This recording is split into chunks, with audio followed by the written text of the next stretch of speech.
Hello, Hello. everybody. Welcome to episode, I guess, 2.1. Let's say it's season 2 of the adventure. Yeah. No, of the Horizon Strength podcast. Sorry. We took an unexpected break. I can't actually remember why, and we didn't come back. So now we're relaunching better and more focused with some different ideas. But just because this is a new era, let's introduce ourselves. So my name is Jack, and I am a personal trainer of coming up for 13 years now. And Josh, introduce yourself. Yeah, my name's Josh. I am also a personal trainer. Or should we say, this is the thing. This is the gap in training now. Should you be a personal trainer or a coach? Definitely, I definitely identify with coach more. I feel like what we do is like we coach people because personal training has its own like stigmas with it, I reckon. I'm not bothered as long as people want to train with me. You know what I mean? Yeah, this is true. This is true. So, so why we call the Horizon Strength podcast, and why do we have a community called the Adventure Ready Strength Club? It's because we genuinely believe that the best way to inspire people to want to improve physically is by having something that is really cool to do and something that excites them, something that fires them up, that they need their body to do it with. And this could count even if you're already getting out and hitting trails, running or mountain biking or kayaking or anything like that. With strength training, it just gives you more capabilities and confidence to go out and do that in style, to be honest. Yeah, it's about having the confidence and capability to get out and do that thing you've always wanted to do, no matter what it is and no matter how you're feeling, whether it's just going for a nice hike to a viewpoint that you've always wanted to see but not felt fit enough to get there, or doing something truly epic like climbing a 4,000-meter plus mountain. Yeah, and that's it. Like adventure readiness. Granted, all sports have their own specific things, but we believe there are exercises that lend themselves in the world of strength and plyometrics and cardiovascular workouts. There are certain exercises and ways of training that lend themselves way better to that kind of lifestyle than something you might pick up in a bodybuilding or strongman magazine. Exactly, and I think it's Magazine, hold oh, on. I'm calling my own bullshit out. Who the hell reads magazines anymore? Let's say a website or something like that. yeah, whatever. Yeah, you old man. So Yeah.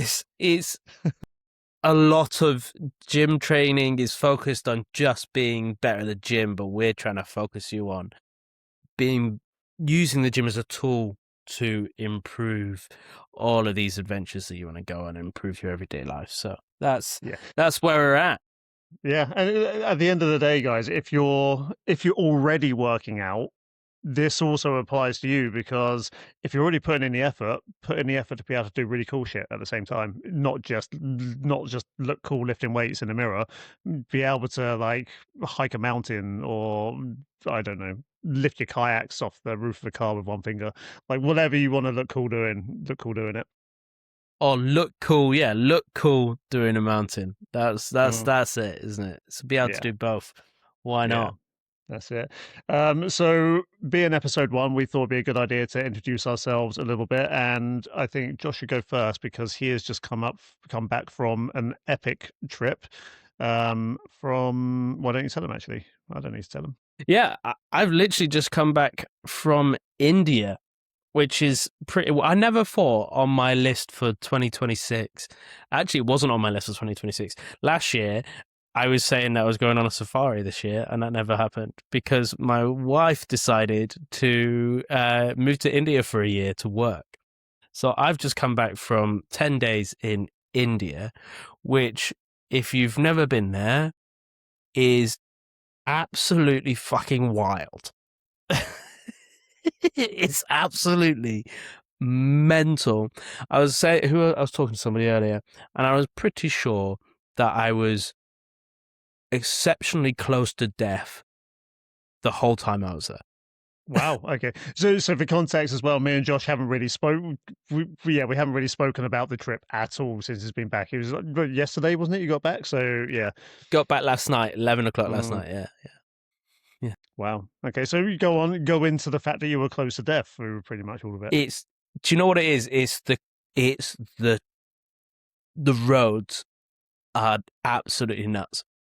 They're nuts. So it's like a normal standard like 2-lane jobby will be like 10 cars across, all trying to weave through, and it so all you hear all day is beeping. Rachel called it the song of Mumbai, where everybody's just beeping all the time, where people are just trying to weave in and out of everybody, like trucks, taxis, tuk-tuks, or they call tuk-tuks autos over there, and mopeds and bikes, all just weaving in and out of each other. And people crossing the road, like in the UK, you're very polite and wait for a car to go past.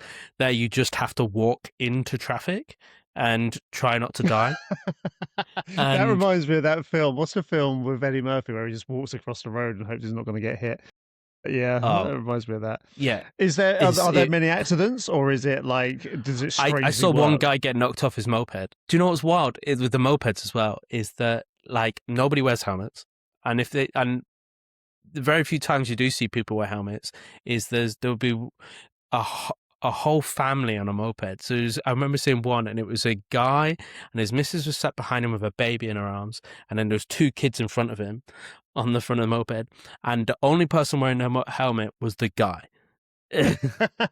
So when I was in China, I saw that exact same setup. Apart from the two kids, I think were either in the middle or on the front. They weren't on the back, but they were also carrying a stack of rebar with them that was like Yeah, 3 meters long, and just yeah, like the yeah, whole yeah. family was carrying that on the side of this moped. You're just like, this is insane. Like, Mate, it happened all the time, and there's so many of them. So, because like, so Mumbai, where Rachel's living, is 1 million people per square mile. Like, wow, you can't even wow. comprehend that many people. Yeah, it's nuts. So they're all on like either mopeds or and everybody gets Ubers everywhere. So there's just taxis That I everywhere. was not expecting that. Is it literally Yeah. Uber out there? No way. Yes, it's Uber. So we Ubered everywhere. Like, so a 4 hour, we went from city to city, Mumbai to Pune, in a Uber, right? So 4 hour car journey. So a taxi here would cost hundreds of pounds. I I think it hope this costs is us air 20 quid. conditioned. 20 Yeah, quid. air That's conditioned, 20 mental. quid. What? Yeah, air conditioned. Yeah, and it's so the Ubers, everybody's in an Uber getting drove around, and then there's all these mopeds, but the mopeds are also like Ubers. So essentially, somebody will just pay to just sit on the back of a moped. So there's guys driving around with helmets on. They pick people up, and there's women in full religious garb, like dress, riding side saddle on a moped. And just on their phone, not even holding on, just on their phone, side saddle mopeding down, like weaving in and out of traffic. Everybody's Mate, I don't beeping, even like trust dodging cars. you that much to do that, let alone some No, stranger. Like, that is it's mental. and nobody Oh, looks, man. so nobody checks their mirrors or anything. They just drive and beep, and then just dodge. So and it seems like everything seems like it's really road ragey and aggressive because they're constantly beeping, but their faces are completely just It's placid. just the way they Just accept it, right? Yeah. it's just the way it is. Yeah, yeah. Yeah, it is so weird how it's like sometimes you speak to like an American or something and they seem quite abrupt or something like that, but it's just the way they are, it's the way they speak. And it's I bet it's the same. So when I was in Egypt, I was asking some of the locals about the traffic out there, and that they don't have tax, they don't have insurance, they don't have MOTs. It's like, and I bet that's the same in India as well. It's just Probably. basically if it's got an engine and it moves the wheels, you're allowed to use it, and it's just every man for himself, basically. We rode in the autos quite a lot, which are like the tuk-tuks, essentially the freewheel like jobbies. I thought it was brilliant. It's so like not secure, like no door, just a metal frame with like a sheet over it, essentially, and it's just driving like as fast as it can for all the traffic. And if you crashed, you would have died. And it was absolutely brilliant. We went to some hill stations, so we went to two different hill stations, and the hill stations were essentially it's like up in a mountain, and some hill stations were used, like one of them we were in was actually where a lot of the royal Brits or the rich Brits would go hunting. So it's just up in the mountains, and we went to two, one called Panchgani and one called Lonavala, and driving up this mountain pass in an Uber, and everybody there is so impatient. Like, they all overtake no matter what. Like, if there's somebody in front of them going too slow, but this guy was overtaking on a windy mountain pass, which was like a sheer drop, and on a corner. Like, just, yeah, whatever, just going around. And then we were getting the auto through the mountains. It was absolutely brilliant. But we saw fireflies one night in the trees as we were driving past on the That's autos. very cool. Yeah, scorpion, flamingos. Wow. Yeah, it was nice. What I'll say is it's very hot. It was like late 30s, super humid and really dry because it hasn't rained in ages. It was just starting to get into monsoon season. Now we had one storm over there, I but saw then that the on rest of the time your it was, social media. Actually, I saw the storm. It looked yeah. quite cool. And then it was just rain. It was just hot the whole time, so everything was like really dry. Um, You never but the replied to food, man, the comment I left on that photo. Actually, you don't yeah, have to reply now. yeah, Don't worry. Yeah. yeah, yeah. It was the food. My God, the food is so good. Was Best it curry of my life, so? I think. Everyone always says that their like curry over there tastes completely different to what it tastes over here.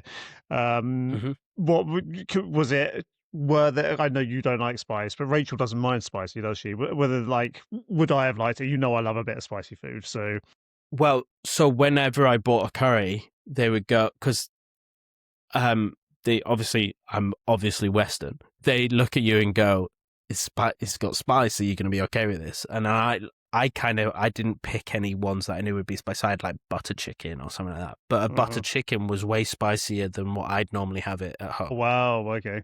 Yeah, you know, I had a Mm. tikka and that was way spicier than what I'd have it. Everything's a bit spicy.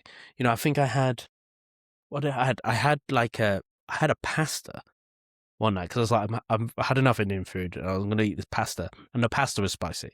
You know what I mean? I'd So, love it. It sounds like my ideal. Yeah. Did you yeah. have So any it was. adverse effects to the food at all? There was just one once, like, One but that was all incident. right. Yeah, literally one incident. Mm. But I had so a lot of it is veggie. There's not much meat, and you're not really sure on the quality of meat. Depends on what I will say is if you go to India, what's good is that everything is so cheap.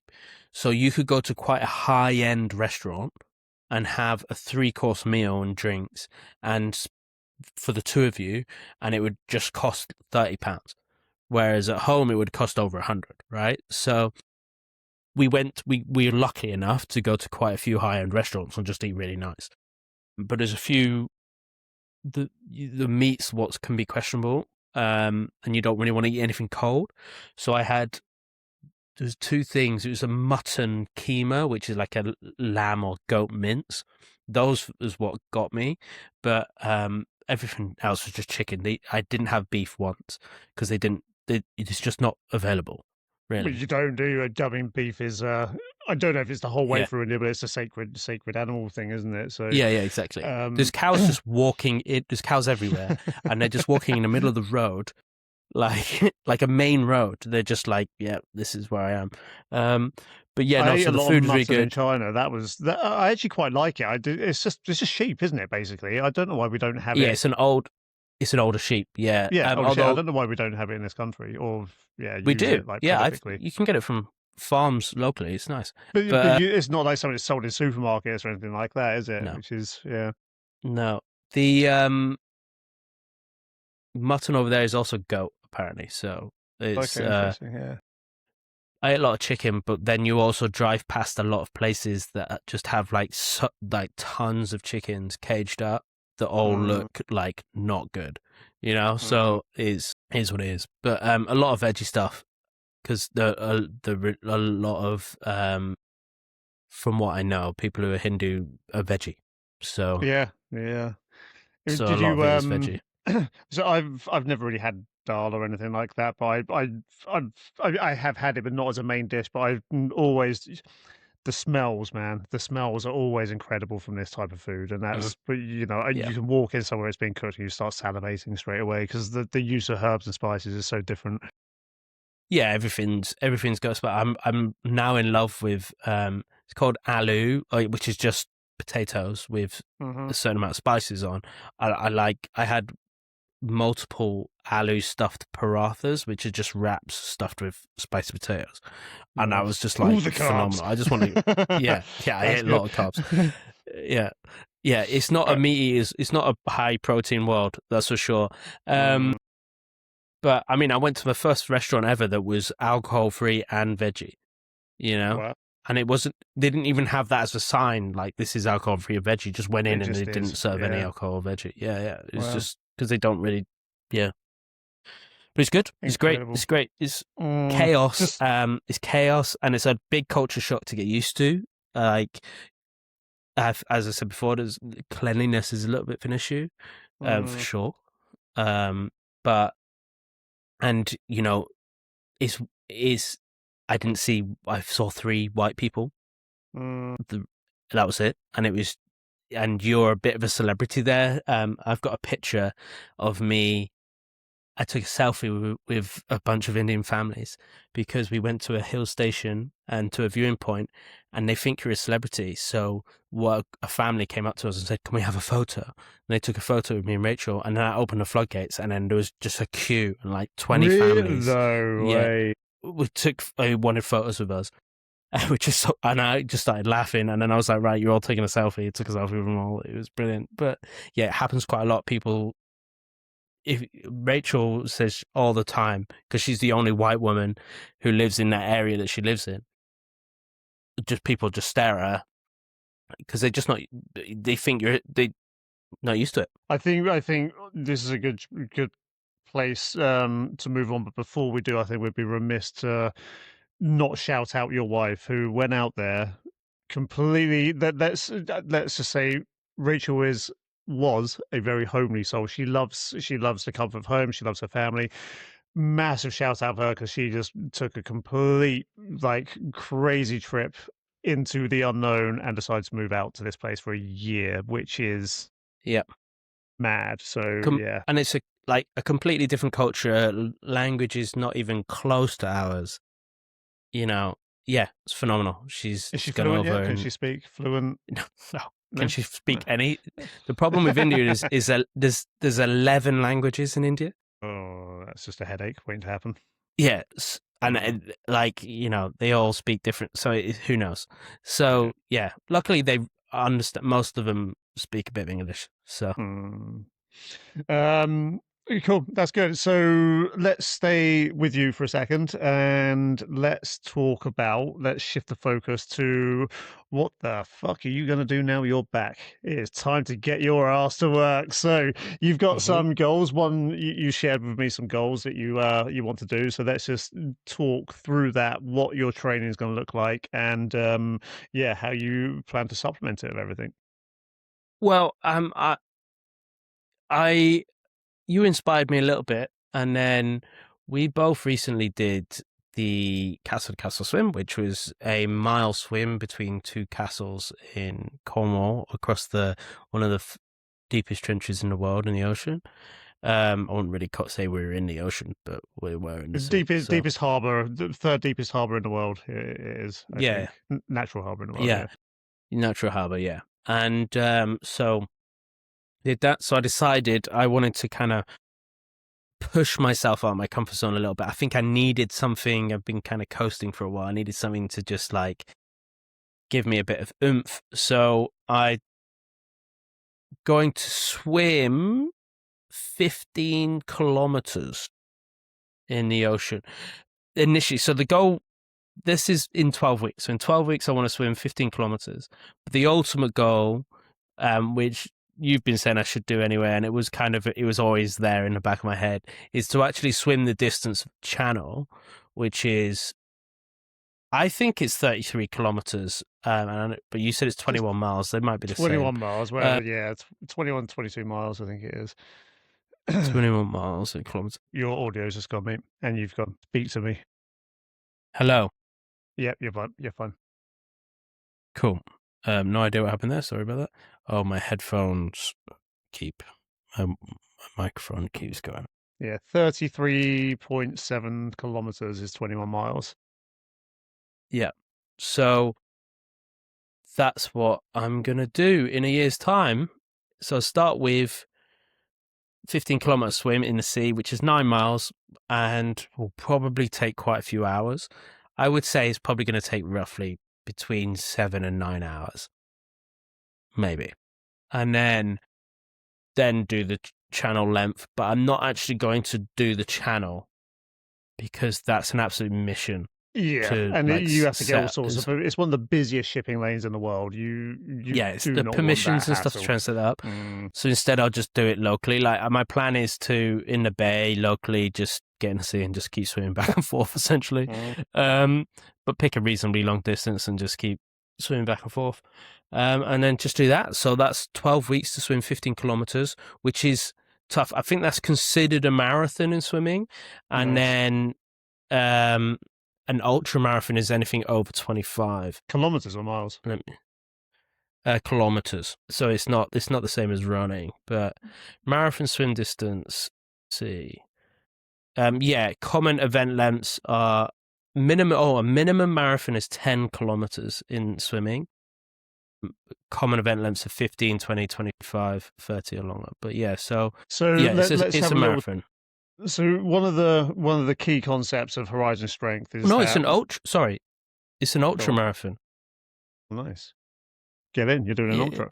yeah. So one of the key concepts of Horizon Strength is, and the Adventure Ready Strength Club, is we want to prepare people to be able to say yes to doing stuff and not having to start from zero. So the adventure ready strength for us means having a body that you think to yourself, oh, actually, yeah, in 12 weeks, I can probably take this on because I've already got that base level of something there.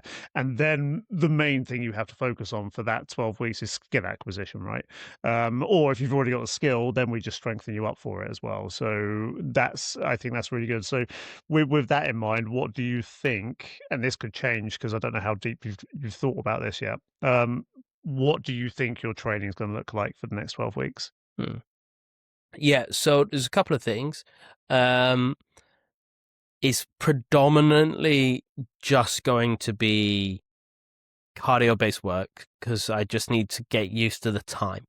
So it's getting used to being in the water for that length of time. And swimming for that long, because it's a long period of time. It's potentially 9 hours of swimming, right? It's a long So time. long old time to be swimming for. So that's going to be the main brunt of work. Outside of that is then I will be training in a gym. I'm probably laying off the shoulders, but mostly focusing on,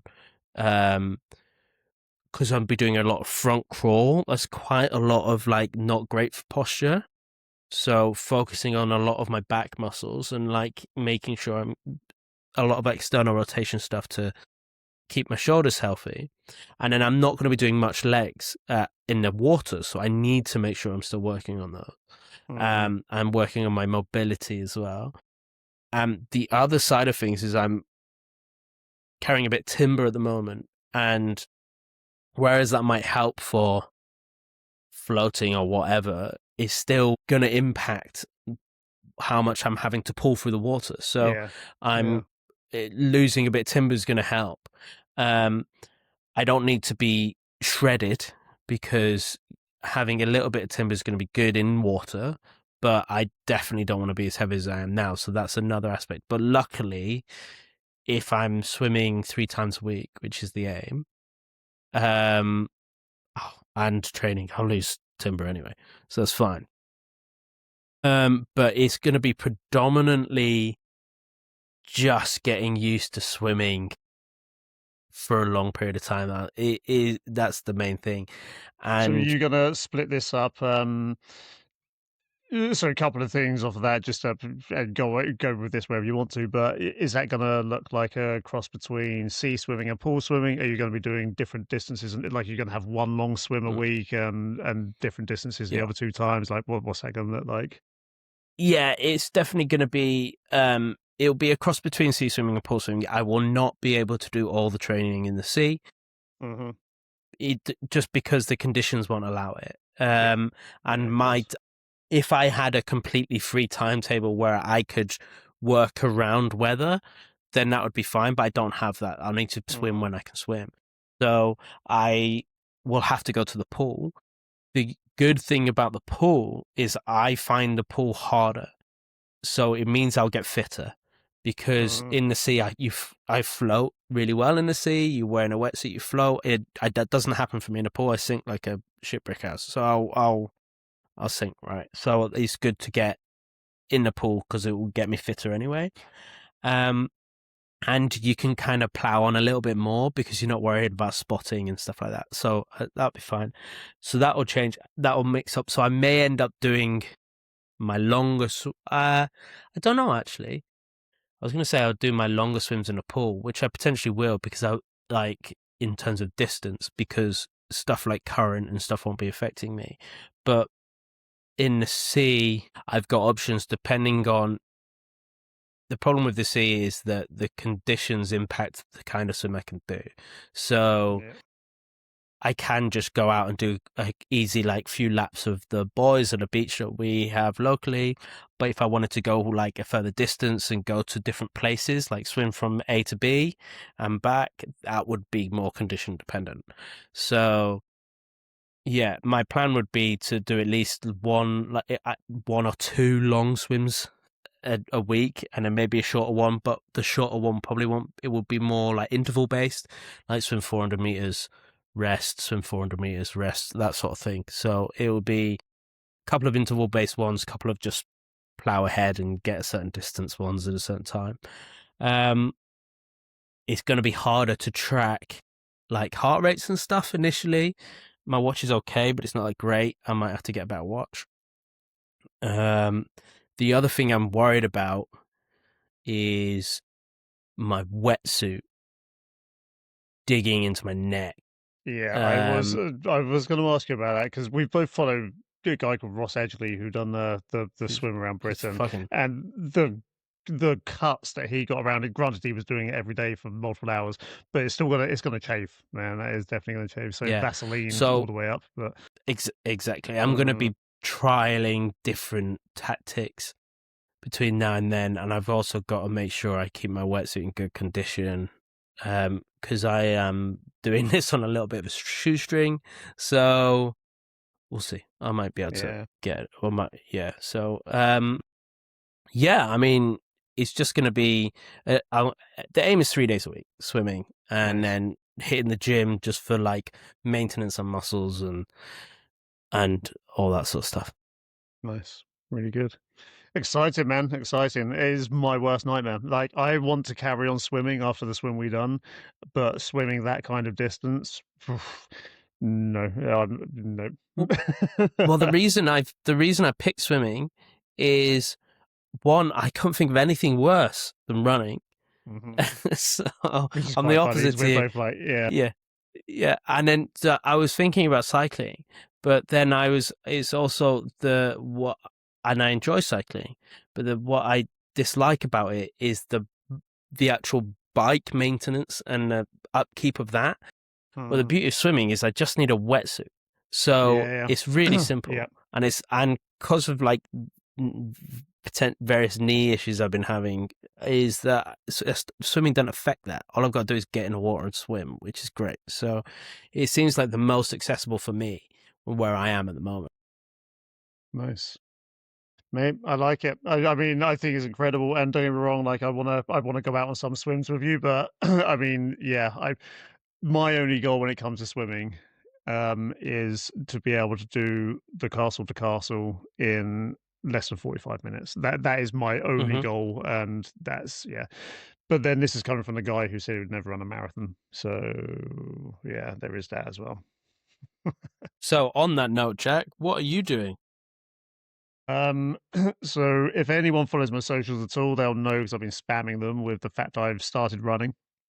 Um, I am a little bit further into the journey than Josh is, but only by literally 2 weeks. I am going to be running. I'm going to call it a baby ultra marathon because it's more than a marathon, but it's only 28 miles, and anything more than a marathon counts as an ultra. So I'm going to call it a baby ultra because it's only 2 miles longer. That being said, it's a trail run. It's not a road run. It's a self-navigated trail run as well. So I need to make sure I keep track of everything. And I've got 12 weeks and 2 days until race day. Um, Now, I'm going into this with as little ego as possible because I'm not a runner at all. I'm just not. Like I used to be. I used to be a sprinter in school, but never really done long distances. I've always said marathon doesn't interest me at all. But where that has changed is where it coincides with our business. And what really just changed my mind about it is I want to be able to cover large distances of land, explore that land, but I want to do it faster than walking because I think Mm.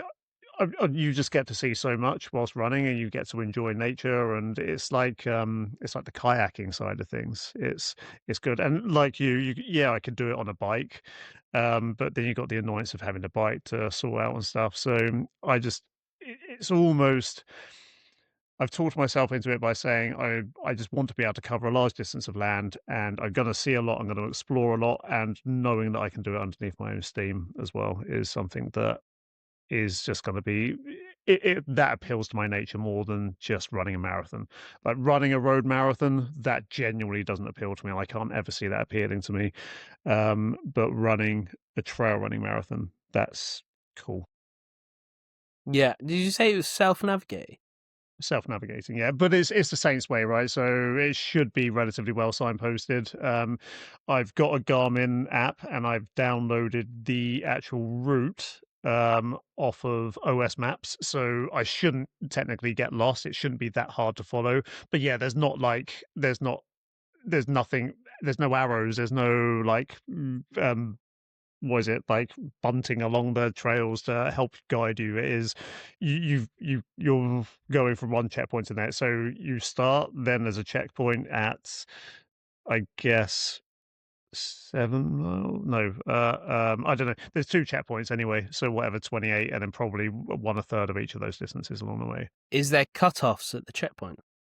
Yes, there are. I can't remember what the cutoffs for each checkpoint are, but I think you've got a big check off. You've got a cut off. Sorry, it's 10 hours, I think, to complete it, which is fine. Like unless something goes seriously wrong and I get lost or injured, I should be able to do it in that time.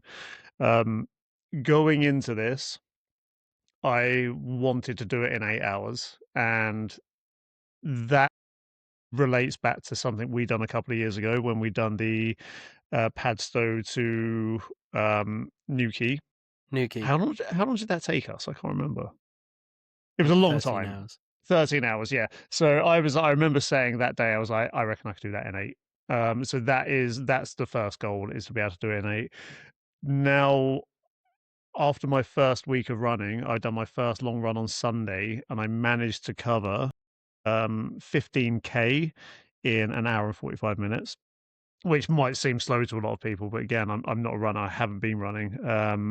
Mm-hmm. So what I'm now hoping is that I'm going to do it in sub 6. But if I'm being honest with myself, if I do get to that point of ego, I want to do it in less than 5 hours. But we will see. I've got 12 weeks to train for it. I'm training 3 times a week. At the moment, that looks like an easy paced run, like half hour, 40 minutes or so. Then a interval type of run. So tomorrow I have got a 20 no it's 20 something minutes run, so I've got 4 minutes running, a minute and a half very easy pace, and I've got that times Mm-hmm. 4, so 4 of those intervals. And then on Sunday I think I've got a I can't remember, but I'll be running for about 2 hours on Sunday. And Nice. yeah, it's I'm actually weirdly looking forward to it. I'm excited about it because it's that same thing, Josh, that if the audience has heard any of our previous stuff, we talk about unlocking levels. The original conversation was you, Josh. You said about climbing unlocks a new level of verticality. I'm just really excited about unlocking that new level of not feeling like I'm going to die when I'm traversing ground quickly. And Hmm. it's just nice knowing if I see a hill, I can run up to the top of it and be happy doing that. So Hmm. I'm genuinely excited about it, which is weird because I never thought I would be about running. Yeah. Yeah, no, it's cool. I mean, like, it's hard work, right? And do you Mm. think that would give you the bug to want to do further and further, or do you think you'd do that and be like, no, I don't need to do it anymore? The way I see it playing out, two things could happen. I'm satisfied and say I never want to do that again. Sorry, three things could happen. So that's number one. I'm satisfied, never want to do it again. Number two is I just increase the distances. Number three is it becomes part of a Ironman, and that the problem with the Ironman is I've got to swim. So yeah, but if all the skills, because I don't want to stop swimming either. If all the skills come together, then maybe that'll be it. But that'll be at least a more than a year's journey for me getting to that place. To be fair, though, in regards to the swim, I mean, you swam a mile in the sea after only training for like 2 or 3 weeks. Yeah. Yeah, that's fair. And that was more stubbornness out of anything else. The reason I definitely don't want to stop swimming is because I just want to get good at it. I want to have the skill regardless of distance, Mm, and that'll probably change again, right? It'll be once I've got the skill, I'm like, oh, now I've got the skill, now I want to do the distance.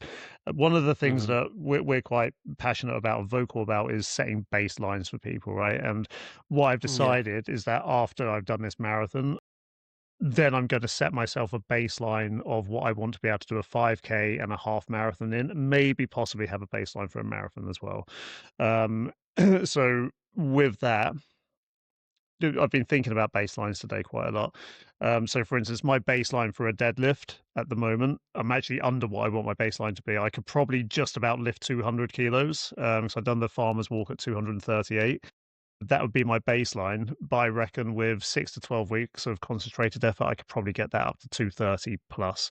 So for Mm, me and the way I approach my baseline is this number, but I know that if I focus on that for 6 to 12 weeks, I can massively improve it. And what I'm now working out for myself is what I want all of my priority baselines to be, and running is going to become part of that. Swimming probably will. At the moment, I'm just glad that I can cover the mile without dying. mm. So I Yeah, yeah. want to keep on top of that now. I'm not fussed about improving the baseline just yet. I just want to keep on top of that for now, and Hmm. then it comes down to the lifting. Yeah, yeah. I mean, it's cool. So, I mean, we both got now going to be around about the same time. Hmm. Two big, well, you've got an ultra marathon. Oh, well, we both got ultra marathons now Both that got I've ultra looked it up. marathons, yeah, yeah. Yeah, but mine's just, it's so funny that mine's like 20 miles shorter than yours. But will probably take twice as long. Not maybe not Yeah, twice as long, but it'll definitely take long. yeah. Yeah, that's yeah, honestly, and also nothing can really come up from underneath me and eat me. So there's that Don't too. do that because I am genuinely scared of that. I told I Kimberly am. about this the other day. I said we went kayaking actually. I think it was the weekend you went away. Me and Kimberly. Kimberly's my partner for those who don't know. We went kayaking and we went. You know the place where we couldn't work out whether that's where Mainport Beach was or not. We were Hmm. coming back to that, and we decided to cut across, like right through the open ocean as well.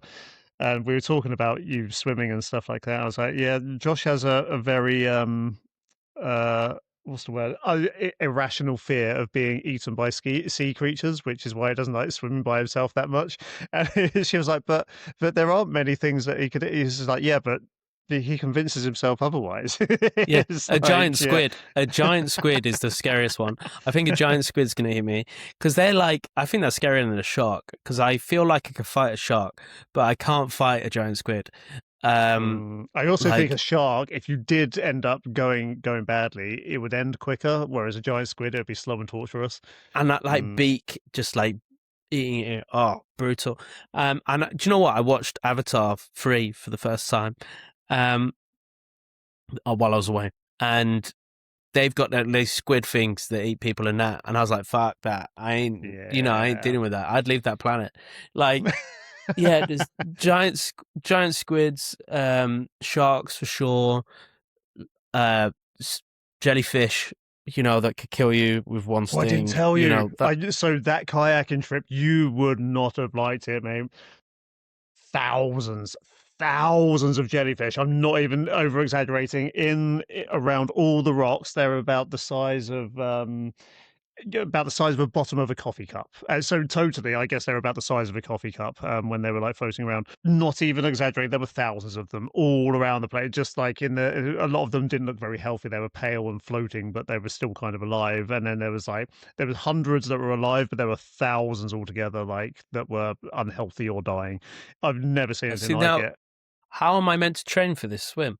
Now, how am I meant to do that? Because you've committed to it. That was the whole point of this podcast. You've committed to the Oh, world. You've put it out into the ether. You're going to do it. Don't worry, they're all in the shady bits. So there was none I'm just near gonna the have to go. beaches. I'm gonna have to go to the open ocean. I'm just gonna have to. Oh fuck. You're going to do it. So do you know where we went? Where we jumped off the rocks at Rosemullion a few weeks ago? That's where Mm-hmm. they all were. And they were, Oh yeah, it no. was. Yeah, don't go there. Honestly, they might have gone by now.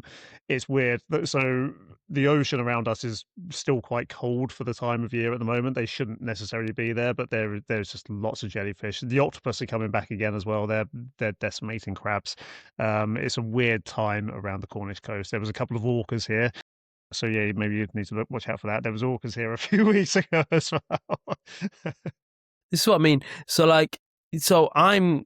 So this gotta be motivation for people to train.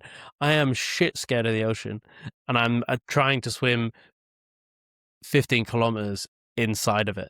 So This is just like brave, but braveness isn't a measure of how fearless you are of stupid. something. It's how committed you are to doing it despite being scared. So you're a very brave boy. I'm proud of you. I'll, I'll be spending 9 hours just going fuck, fuck, fuck, fuck, fuck, shit, fuck, fuck, fuck. Oh dear. Yeah. Um, yeah, it's good. I think that we've been talking for like quite a long time now. So yeah, we're going to wrap up there. But this is episode one. I think one way to finish off is what we hope this podcast can become. We want to get people on it. So if you're listening to this and you know anybody who you think would be a good fit for interviewing around it, maybe they've been on adventures, maybe they've planned adventures, maybe they help people take people out on expeditions, but and if it's you as well, if you've done something that you think is a story worth telling, then we'd love to hear it. If you have questions about how to train for any of these crazy things, which is something I didn't talk about the supplementary training I'm doing for the marathon, but I can cover that in another episode. But yeah, if you want help training for anything, then we can help. That is what we do. We are professional coaches. We have been training people for a collective nearly closer to 30 years than 20 now, collectively. And we have probably trained thousands of people either in person, online, or as groups. So we know what we're doing around that. Where we are still on our own journey is exactly what you heard today. We are trying things that we're not necessarily the best at, that we want to improve our capabilities around, and that's where our passion comes from, is just knowing that there's always new frontiers to be explored, whether that is part of the earth or our own fitness and adventure life. If you want to be a part of it, the best way to do it is by joining our free community on School, the Adventure Ready Strength Club. There is where you'll get access to actually sit on these conversations while we do them live and ask your questions live. You could also be called onto the call, but they will be available everywhere else 7 days after the recording as well. There you go. There you We go. are everywhere. We're in your We ears. are. We are. Try to give us love anywhere you see us: YouTube, Spotify, Apple Music, all of that place, because you helping us just by clicking a couple of buttons really does put us to a place where we need to go. You can find me at Jack at Horizon Strength. I think I always forget my own Instagram handle. Well, I'm pretty much that on everything. And you can find Josh somewhere else. Horizon Coach Josh. There we go. There we go. Any final words, Josh? Yeah, I mean, if you're, like we said, if you're interested in doing some kind of crazy adventure like this, come join the Adventure Ready Strength Club. We're discussing all of this stuff, and we want more people doing cool stuff. And also, if you know of anybody who's kind of cool and's got a cool story, let us know, because we want to get more people on, like you said. More people on. We want to talk to more interesting people and not just have us waffling on for ages and ages. So yeah. But come along, follow us on this journey. Is cool. It's cool, bro. Cool.